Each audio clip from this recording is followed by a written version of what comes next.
إنني أدعو إلى الله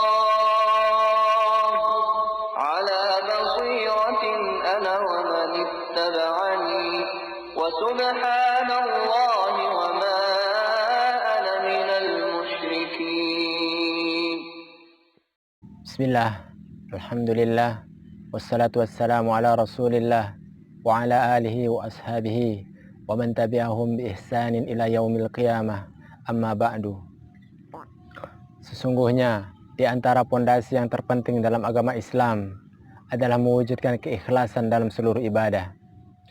Sebagian orang berkata, ikhlas adalah jika engkau tidak membutuhkan seorang saksi terhadap amal-amal yang engkau lakukan kecuali untuk Allah Subhanahu wa taala, dan jika engkau tidak membutuhkan seorang pun selainnya sebagai pemberi ganjaran. Dan ikhlas merupakan hakikat agama, kunci dakwah para rasul, sebagaimana yang telah dijelaskan oleh Allah Subhanahu wa taala dalam firman-Nya dalam Quran surat Al-Bayyinah ayat ke-5. Wa ma umiru illa liya'budullaha mukhlishina lahuddin. Padahal mereka tidak disuruh kecuali untuk menyembah Allah semata dengan memurnikan ketaatan kepadanya dalam menjalankan agama. Dan dalam ayat yang lain Allah berfirman, Qulillaha a'budullaha mukhlishina lahuddini. Katakanlah, hanya Allah saja yang aku sembah dengan memurnikan ketaatan kepadanya dalam menjalankan agamaku. Quran surat Az-Zumar ayat yang ke-14. Dan dalam ayat yang lain Allah juga berfirman, Alladzi khalaqal mauta wal hayata liyabluwakum ayyukum ahsanu amala wa huwal azizul ghafur. Yang menjadikan mati dan hidup untuk menguji kamu, siapa di antara kamu yang paling baik amalnya. Sesungguhnya Dia Maha Perkasa lagi Maha Pengampun. Quran surat Al-Mulk ayat yang kedua. Al-Fudhal berkata, amal terbaik adalah yang paling ikhlas dan paling benar. Ia juga berkata, jika suatu amal dilakukan dengan ikhlas namun tidak benar, maka amalan tersebut tidak akan diterima. Dan jika dilakukan dengan benar namun tidak ikhlas, maka amalan tersebut tidak diterima pula, hingga amalan itu ikhlas dan benar. Ikhlas di sini berarti engkau hanya tujukan kepada Allah, dan benar berarti sesuai dengan sunnah Rasulullah SAW. Allah Subhanahu wa taala berfirman, Syara'a lakum minad dini ma wassa bih Nuhan walladzi auhayna ilaika wa ma wassayna bih Ibrahim wa Musa wa Isa an aqimud dina wa la tatafarraqu fi kabura 'alal musyrikeen ma tad'uhum ilaih Allahu yajtabi ilaihi man yasha'u wa yahdi ilaihi man yunib. Dia telah mensyariatkan kepadamu tentang agama yang telah diwasiatkan kepada Nuh, dan yang telah diwahyukan kepadamu, dan yang telah diwasiatkan kepada Ibrahim, Musa, Isa, yaitu tegakkanlah agama dan janganlah berpecah belah tentangnya. Amat berat bagi orang-orang musyrik agama yang engkau seru kepadanya. Dan Allah memilih kepada agama itu orang yang dihendakinya, dan memberi petunjuk kepada agamanya orang yang kembali kepadanya. Abu Al-Aliyah berkata, Allah Subhanahu wa taala mewasiatkan kepada mereka untuk ikhlas dalam beribadah kepadanya, dan ikhlas merupakan amalan hati yang paling besar. Ibnu Al-Qayyim rahimahullah berkata, orang yang memperhatikan syariat dari sumber-sumbernya, maka akan mengetahui keterikatan antara amalan hati dengan amalan anggota tubuh. Tanpa amalan hati, amalan anggota tubuh tidak akan bermanfaat.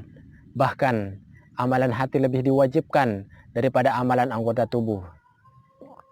Bukankah seorang mukmin dibedakan dengan seorang munafik dari apa yang ada di dalam hati mereka dalam melakukan amalan? Maka amalan hati lebih besar daripada amalan anggota tubuh. Lebih banyak dan lebih berkesinambungan, dan amalan hati wajib dilakukan setiap saat. Ikhlas merupakan syarat diterimanya suatu amalan, dan suatu amalan tidak akan diterima kecuali memenuhi dua syarat. Yang pertama, ikhlas, dan yang kedua adalah ittiba, yaitu mengikuti sunnah Rasulullah SAW. Sebagaimana yang telah dijelaskan dalam firman Allah Subhanahu wa taala, Quran surat Al-Kahfi ayat 110. Allah Subhanahu wa taala berfirman, Qul innama ana basyarum mithlukum yuha ilayya annama ilahukum ilahu wahid. Faman kana yarju liqa'a rabbih falyamal amalan salihan wa la yusyrik bi ibadati rabbih ahada. Katakanlah, sesungguhnya aku ini adalah manusia biasa seperti kamu yang telah diwahyukan kepadaku.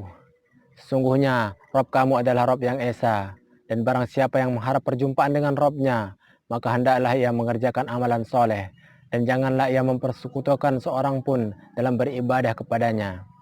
Quran Surat Al-Kahfi ayat 110. Dan ikhlas merupakan dasar utama diterimanya doa, sebagaimana yang telah dijelaskan dalam Quran Surat Ghafir ayat yang ke-14. Allah Subhanahu wa taala berfirman, "Fad'ullaha mukhlishina lahuddin walau karihal kafirun." Maka berdoalah kepada Allah dengan memurnikan ibadah kepadanya, meskipun orang-orang kafir tidak menyukainya. Sementara ketiadaan ikhlas merupakan sebab utama tertolaknya suatu amalan. Sebagaimana yang telah diterangkan oleh Nabi SAW dari Abu Musa al-Ash'ari radhiyallahu anhu, bahwa seseorang datang kepada Rasulullah SAW dan berkata, "Ar-rajulu yuqatilu lil maghnami, war-rajulu yuqatilu lil dzikri, war-rajulu yuqatilu li yura makanahu faman fi sabilillahi." Faqala Rasulullah sallallahu alaihi wasallam, "Man qatala litakuna li kalimatillahi hiyal ulya fahuwa fi sabilillahi." Ada seseorang yang berperang untuk mendapatkan harta rampasan. Ada seseorang yang berperang untuk mencari ketenaran. Ada seseorang yang berperang untuk mendapatkan kedudukan. Manakah yang di jalan Allah? Beliau menjawab,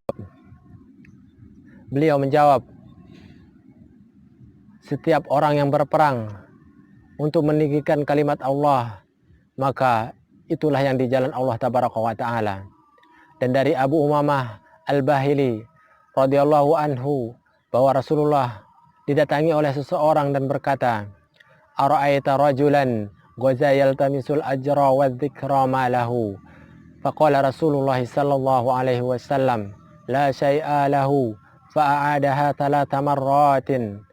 Wa yaqulu lahu Rasulullah sallallahu alaihi wasallam, "La syai'a lahu." Thumma qala, "Inna Allah yaqbalu minal amali illa ma kana lahu khalisan wa btugiya bihi wajhuhu."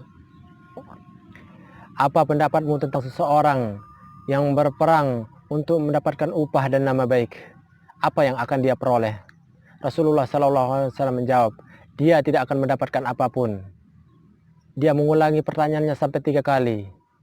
Akan tetapi Rasulullah SAW menjawab, dia tidak akan mendapatkan apapun. Rasulullah SAW kemudian bersabda bahwa sesungguhnya Allah Subhanahu wa taala tidak menerima amalan kecuali amalan tersebut ikhlas untuk Allah Subhanahu wa taala. Al-Fudail bin Iyad berkata, meninggalkan suatu amalan karena manusia merupakan perbuatan riya, dan mengerjakan amalan karena mereka adalah perbuatan syirik. Ikhlas adalah bebas dari dua hal tersebut. Dan dalam riwayat yang lain darinya, ikhlas adalah Allah Subhanahu wa taala membebaskanmu dari dua hal tersebut. Dari Sahal Al-Taskuri dikatakan kepada Sahal Al-Taskuri bahwa apa yang paling sulit bagi jiwa, ia menjawab ikhlas, karena sesungguhnya tidak ada tempat baginya di sana. Sufyan Ats-Tsauri berkata, tidak ada yang paling sulit untukku kendalikan kecuali niatku. Sesungguhnya dia selalu berubah-ubah dalam diriku. Seseorang berkata, jika seorang hamba berlaku ikhlas, maka akan terputus banyak gangguan di dalam dirinya. Dan sebagian ulama salaf berkata, jika seorang hamba bisa berlaku ikhlas sekejap saja dari umurnya, maka dia akan diselamatkan kelak di akhirat, disebabkan karena kehebatan ikhlas tersebut. Wallahu ta'ala alam. Wassallallahu ala nabiyyina Muhammad wa akhiru dawana alhamdulillahi rabbil alamin. Wassalamualaikum warahmatullahi wabarakatuh. بالصبر والصلاة وإن